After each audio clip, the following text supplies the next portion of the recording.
everybody. Welcome to another episode of Your Own Pathway Leadership and Mental Wellbeing in the Workplace. For those who don't know me, my name's Poiab. I'm a licensed psychotherapist, turned empowerment life coach, and organizational leadership consultant. Around here, we build foundations, challenge systems, and lead with the soul. Because you know what? Leadership without humanity is hollow. So let's get right to it and let's own it. So, in case you have not seen the episode or seen the title of the episode, I should say, today's episode is all about the cost of abandoning DEI and how Target specifically lost its soul and integrity by doing this. So let's get right into the episode. And I want to start by saying this that I decided to do this episode not from an economic perspective. And of course, that is very, very important because I get it. Business is all about making money. And of course, the economy matters, profits, investors, and reconstructing a role, all plays a role in the economy and in companies. So don't get me wrong about that. But today's conversation is that's not what it's about. Today's conversation is actually about leadership. It's also about integrity, and it's about the soul of a brand and what happens when the soul gets lost. And because, in case for those who have not heard, recently in October, we're in early November right now, and so late October, Target just announced layoffs. And there's so much going on about Target right now. So I will link some of the articles that I have read in the description box um, because Target right now is a very unfortunate classic case of what happens when a business and a brand loses its way. Again, this isn't about money, this is about meaning. When a company forgets its philosophies, its ethics, and its values, when it trades purpose for politics and alignment for approval, something much deeper happens. And in Target's case, it was not just a loss of revenue, it was a loss of trust, a loss of belonging, and a loss of identity. And when trust goes, belonging goes also. When belonging goes, people go. And when people go, and this includes employees, consumers, communities, of course, there is bound to be loss of business. Because the reality is, leadership isn't just about the balance sheet, it's also about the emotional and the ethical currency that keeps your brand alive. And that is why I'm talking about this today. Because this isn't a story just about Target, it's about leadership. It's about mental well being and the potential dangers or the actual dangers of disconnecting from your why. And of course, this is the bread and butter of your own pathway. Your own pathway is all about alignment and integrity and rebuilding foundations that work for you or a business. So, again, it's all about rebuilding foundations, staying aligned with your purpose, and of course, leading with integrity, even even when it's inconvenient. And so let's get right into this. So let's talk about what happens when leadership loses alignment and how that ripple effect the culture, trust, and how it impacts the soul of the business itself. And today, it's Target. Target is what we are going to talk about today. All right, so let's talk about the shakeup of Target and what is going on with them. So, excuse me. So, as I mentioned earlier, in late October, just about a week, 2 weeks ago, Target announced that it would cut about, I believe, about 1,800 corporate positions, and that is like roughly 8% of its headquarters workforce. I think they decided that they were reconstructing and evolving their priorities. And this followed after months of declining sales, public backlash, and the company's controversial decision to end its DEI initiatives, which is diversity, equity, and inclusion programs that once made Target a national model for corporate responsibility. And the timing was very significant because their longtime CEO also announced that they'll be stepping down in early 2026. So, for a company that really prided itself on community and be inclusive, this wasn't just a business move, it was a cultural earthquake. Or here in the Midwest, where Target has its corporation, I would call it a corporate tornado. So, part two, and this is a lesson when the table shakes. Lesson learned from Minnesota's own Target. So, for those who don't know, I live here in Minnesota. I live here in the greater Twin Cities area. So, Target is our corporation. Okay. And for a lot of us living here, Target isn't just a store, it's a part of who we are. And, I think of this Target is like Prince for us. For those who don't know, Prince is from Minnesota, right here in the greater Twin Cities area too. And we love to claim Prince. We love Prince and Target.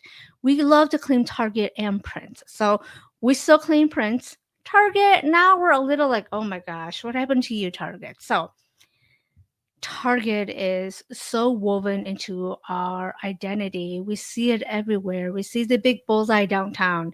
Target is more more of our store than like a Walmart. So I know that Walmart is really big in down south and other like smaller areas, but for us here, Target is our store, was our store. Okay, it was open, it was progressive, and it was a proud champion of inclusion.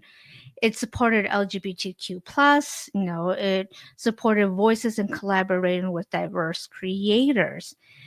And of course, Target had one of the better known DEI programs in corporate America.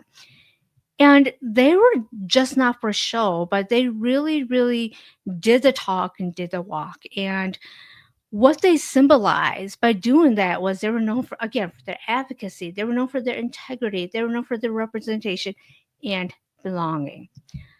So when this new political wave came where DEI was suddenly labeled as divisive, and Target of all companies decided to pull back, the reaction was very shocking, of course.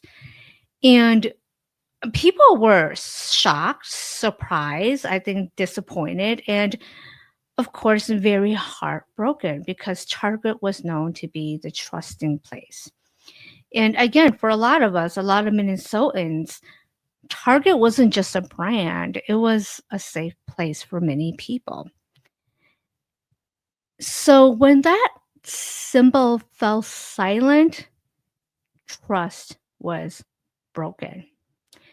So what happened? Of course, consumers started boycotting. And what is so fascinating is that the consumers' voices, especially their money, spoke louder than the investors. Yes, because investors fund a company, but it is the consumers who sustain it. Your consumers invest their money, and your employees invest their time. And both are acts of faith. When a company abandons DEI, it's not just walking away from a program, it's breaking faith with the people who believed in them. By choosing to get rid of their DEI initiatives, Target didn't just lose a policy. What they did was they lost their brand identity and public trust. And let's be honest, people no longer trust them. Do I think that Target come back from this? I do, and this is why I do the work that I do, because I really do. I think Target can come back from all of this. I believe that any company or any person can come back, but it's going to take years. It's going to take years of building trust. It's going to take years of rebranding, and it's going to take years of regrounding themselves in their foundations. Target would need to revisit who they are, their philosophies, their ethics, their values, and how they are going to choose to live by them. Because it is very unfortunate. For decades, they were a symbol of safety, progress, and belonging. In less than one damn year, they lost it. They lost all of this credibility that they built so hard to build in less than 1 year. 1 year. And yes, right now, there's no doubt about it. Here in the United States, the economy is very unstable. Yes, layoffs are real, but the deeper truth is Target. They lost the trust of their consumers and employees. And this right there is what I mean when I talk about the humanities in business is the soul, the ethics, the integrity, the anchor leadership when the market shakes. Because Target didn't just lose a policy, what they did was they lost their soul's purpose. They were once known for being the advocates, for being safe, for being the go to, for being inclusive and belonging. But somewhere along the way, they traded that soul for what was popular and what was politically safe. And the moment that they did that, they became exclusive instead of inclusive. They forgot that their true advantage, their one true advantage, wasn't in their branding, it was in their being.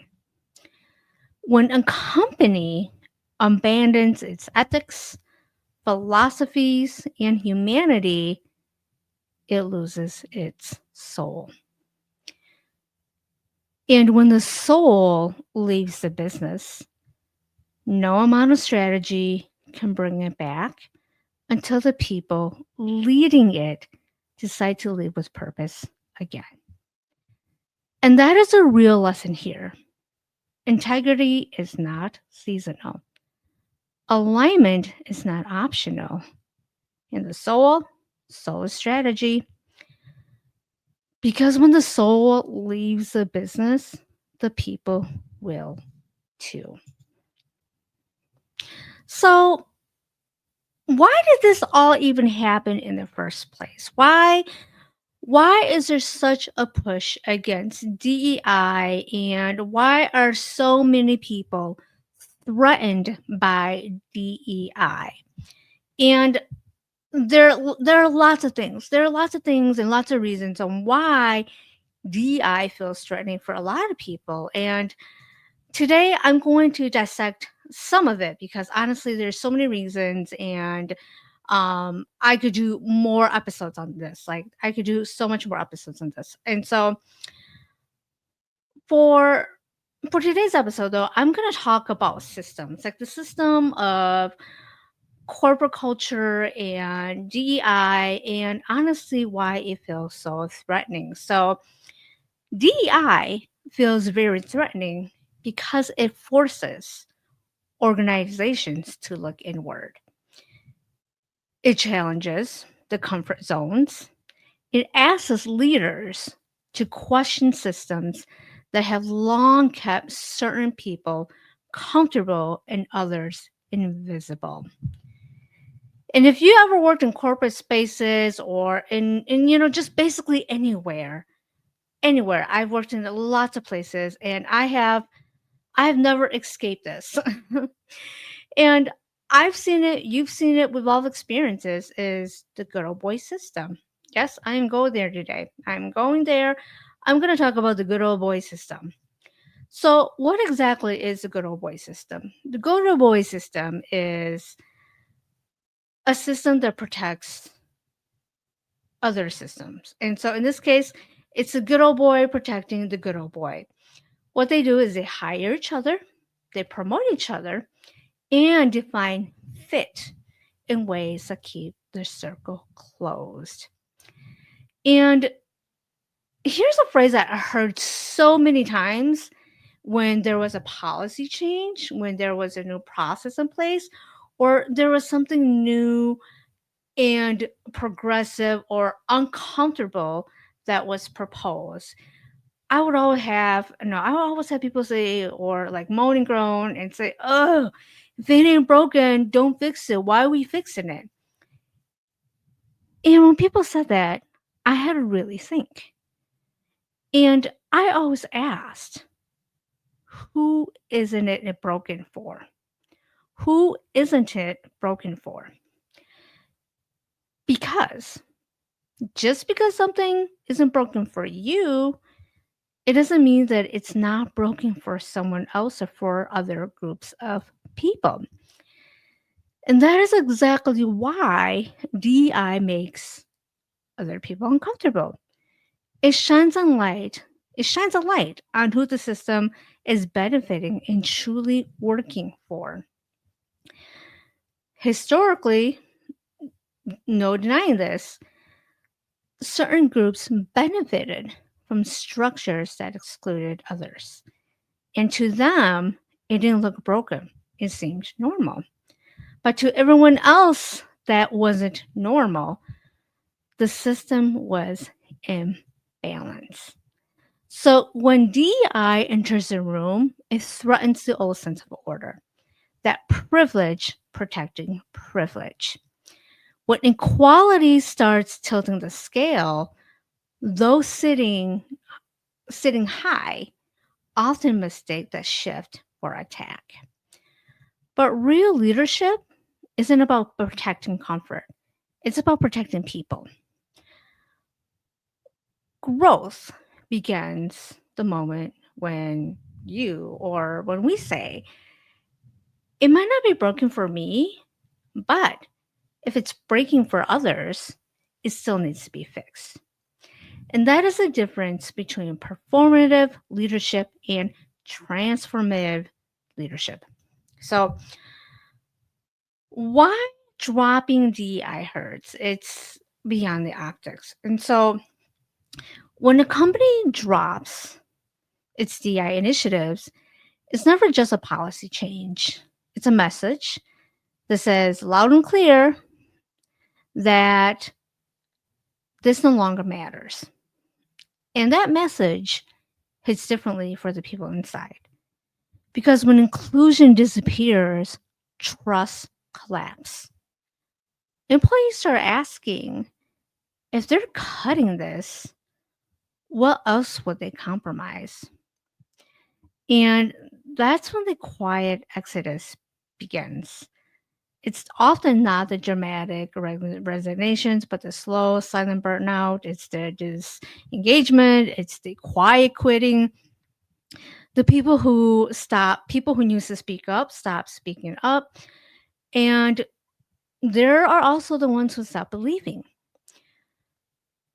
Dropping DEI isn't just dropping a department, it's dropping the psychological safety net that made people feel seen and heard. DEI was never just about trainings or hashtags or meeting the quota. It was an act of recognition. It was a promise of belonging. And so when that disappears, people start to fragment, meaning that they start to hide parts of themselves just to survive. And with that suppression comes emotional exhaustion, which then becomes burnout. And this is where mental well being and leadership collide. Because the truth is, you cannot talk about employee wellness while dismantling the system that made people feel valued. Pretending to be neutral isn't neutral, it's avoidance. And let's be honest, we see a lot of this in the corporate culture. You can't claim to care about well being while also removing the very structures that uphold it, because that's not leadership. That's damage control dressed up as strategy. When a company abandons its principles, everybody can feel it. You can feel it in the air, you can feel it in tension, you can feel it, if you do Zoom, you can feel it. You can feel it because the energy shifts, the trust evaporates.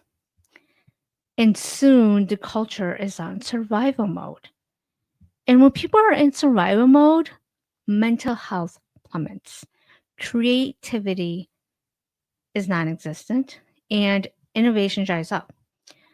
Because people who are protecting themselves can't build with you.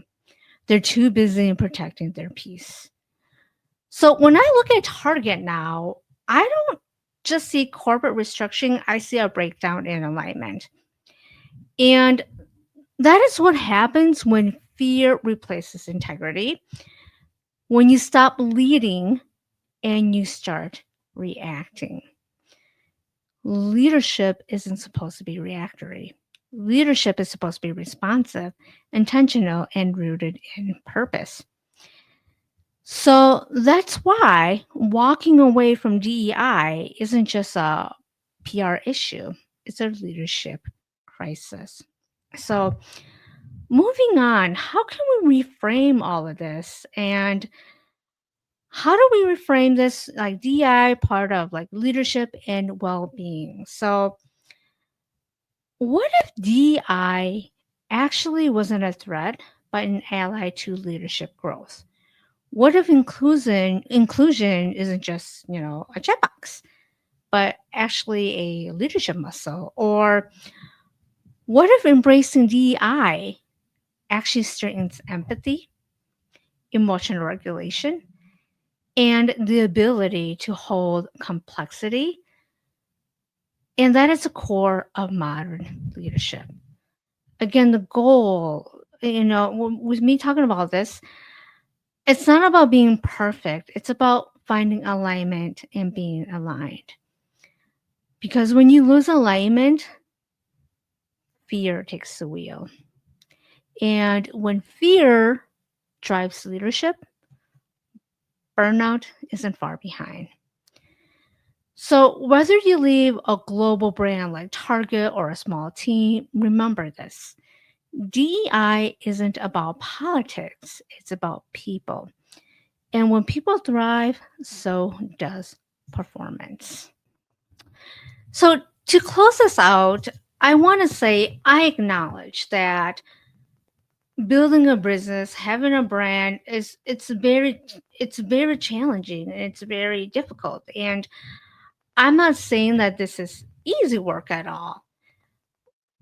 And I understand that at some point every CEO or every leader will face moments where our values and our company values get tested. And in that moment, you have choices. You can either protect your image or protect your integrity.